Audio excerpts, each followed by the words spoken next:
शादी से पहले प्रेमी से बेइंतहा मोहब्बत, साथ जीने मरने की कस्में खाना, उसके साथ निजी फ़ोटो खिंचवाना और शादी के बाद पति मिल जाने के बाद उसी प्रेमी की बेरहमी से हत्या, साथ में आए हुए निर्दोष एक दोस्त की भी हत्या कर दी खुशबू वर्मा ने।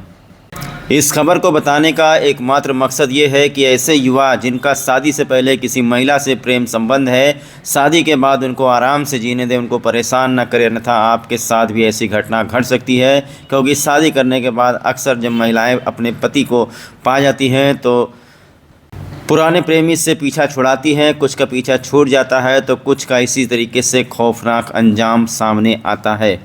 उत्तर प्रदेश के जनपद बलरामपुर में प्रेमी से पीछा छुड़ाने के लिए रची खौफनाक साजिश, प्रेमी के साथ दोस्त भी मारा गया, डबल मर्डर का चौंकाने वाला खुलासा।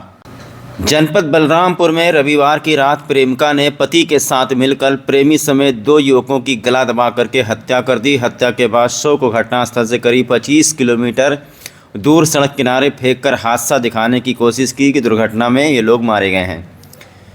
दरअसल प्रेमी महिला से फ़ोन पर मिलने का दबाव बनाता था, जिससे प्रेमिका परेशान हो गई थी। पति के साथ मिलकर हत्या की साजिश रच डाली। इस मामले में पुलिस ने 4 आरोपियों को गिरफ्तार किया। पूछताछ में प्रेमिका ने बताया कि शादी के बाद फ़ोन करके परेशान करता था।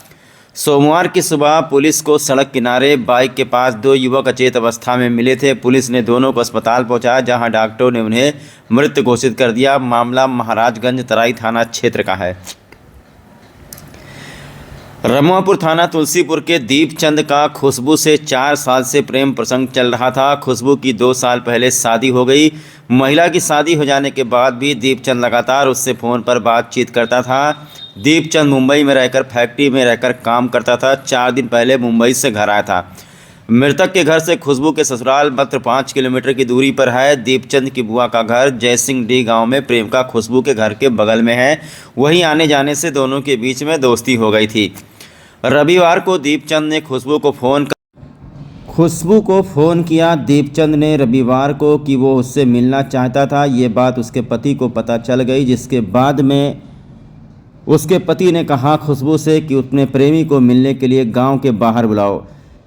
खुशबू ने अपने प्रेमी से मिलने के लिए गांव के बाहर समय तय किया और उसके बाद में जो खुशबू है वो और उसका पति जो है और उसका चचेरा भाई और एक और रिश्तेदार, 4 लोगों ने मिलकर के उसकी हत्या करने की साजिश रची। गांव के बाहर जब बुलाया तो देखा कि दोनों जो आए हैं आरोपी प्रेमी और प्रेमी के साथ उसका एक दोस्त चलाया, दोनों शराब के नशे में धुत थे।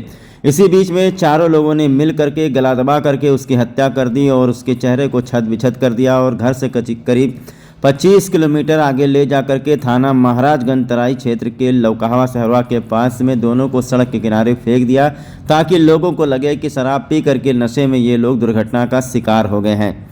लेकिन घर वालों को शक संदेह हुआ, पुलिस को भी हाव भाव देखकर शक संदेह हुआ कि दुर्घटना नहीं हो सकती है। उसके बाद में युवक का पोस्टमार्टम कराया गया तो गला दबाकर हत्या करने की पुष्टि हुई। इसी के साथ में पुलिस ने जब CDR निकाला, कॉल डिटेल रिकॉर्ड निकाला, तो पता चला कि रात को लोकेशन इन दोनों लोगों का वही खुशबू वर्मा के घर के बाहर का ही था और धीरे धीरे परत दर परत खुलती गई और जो पुरानी प्रेमिका है शादी हो जाने के बाद में आखिरकार वो प्रेमी की कातिल बन गई। इस तरीके से 4 लोगों को जेल भेज दिया गया है। इस खबर को बताने का एकमात्र मकसद ये है कि सावधान रहिए, सतर्क रहिए। अगर बुलाती है तो बिल्कुल ही जाने का नहीं। बहुत बार मैंने कहा है बुलाती है मगर जाने का नहीं, क्योंकि शादी हो जाने के बाद में यदि आपके अंदर वास्तव में प्रेम सच्चा है तो आप उसके घर परिवार के उसको छोड़ दीजिए, उसका पीछा बिल्कुल मत कीजिए, क्योंकि वहाँ पर जाने के बाद लाइफ बदल जाती है। और ऐसे मामलों में अक्सर देखा जाता है कि पूर्व प्रेमी की या पूर्व प्रेमिका की हत्या ही हो जाती है। तो इससे ये सबक मिलती है कि इस तरीके का घटना बिल्कुल आप लोग बिल्कुल सोचें ना अपने मन में कि किसी का फ़ोटो वीडियो हो तो लाओ उसको ब्लैकमेल करें, क्योंकि शादी उसकी भी हो जाएगी, शादी आपकी भी हो जाएगी। हर एक व्यक्ति को अपने घर में आज़ादी से रहने का अधिकार है और इस तरीके का कृत्य करने से इसका अंजाम क्या हो सकता है, ये अंजाम आपके सामने आज है। दिनांक 13/4/2026 को सुबह थाना महाराजगंज तराई क्षेत्र में पुलिस की सूचना मिली कि सड़क के किनारे एक मोटरसाइकिल और 2 व्यक्ति पड़े हुए हैं। मौके पर पुलिस पहुंची तो दोनों व्यक्ति मृत थे। उनको हम लोगों ने तत्काल अस्पताल भेजा और उसके बाद वहां से PM हाउस पोस्टमार्टम के लिए भेजा गया। परिवार के द्वारा दिए गए सूचना के आधार पर हमने मुकदमा तत्काल पंजीकृत कर लिया। और इसके बाद हम लोगों ने पूरी इसकी जांच की और जांच में ये निकल के आया कि ये रोड एक्सीडेंट नहीं होके एक हत्या है और उस मुताबिक हमने मुकदमे में धारा तरमीम करके जो भी 4 व्यक्ति इस हत्या में शामिल थे उन चारों को हमने गिरफ्तार कर लिया है। जो 4 व्यक्ति इसमें शामिल हैं उसमें अनिल कुमार, खुशबू वर्मा, अजय कुमार और संतोष कुमार हैं।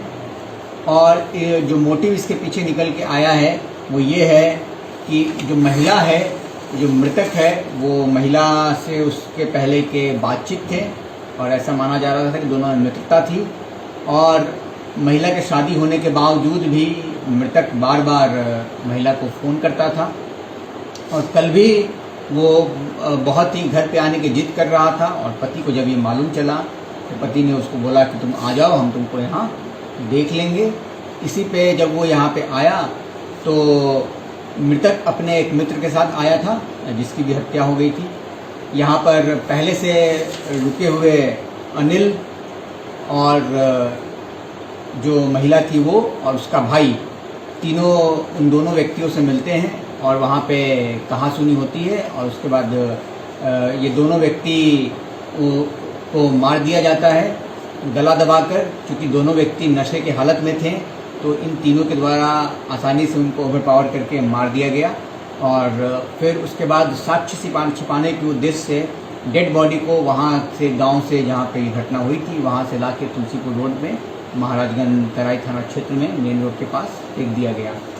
और इस बॉडी को डिस्पोज करने के लिए एक तीसरे व्यक्ति का भी सहयोग लिया गया था जो कि महिला का रिलेशन में भाई लगता था।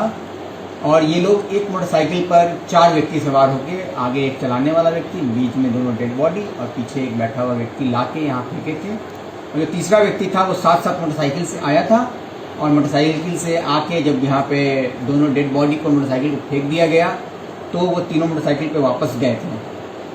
पुलिस ने सभी जगह का फर्द चिन्हांकन किया है, हमने पूरे रूट का चार्ट बनाया है और इसके सापेक्ष जो भी हमें बरामदगी हुई है वो हमने बरामदगी की है। और इसके साथ साथ ही हम लोग पूरे इनके मोबाइल से रूट का भी चिन्हांकन कर रहे हैं और इन पर्याप्त साक्ष्यों के साथ हमने चारों गिरफ्तार करके जल्द से जल्द माननीय न्यायालय को प्रस्तुत किया जाएगा।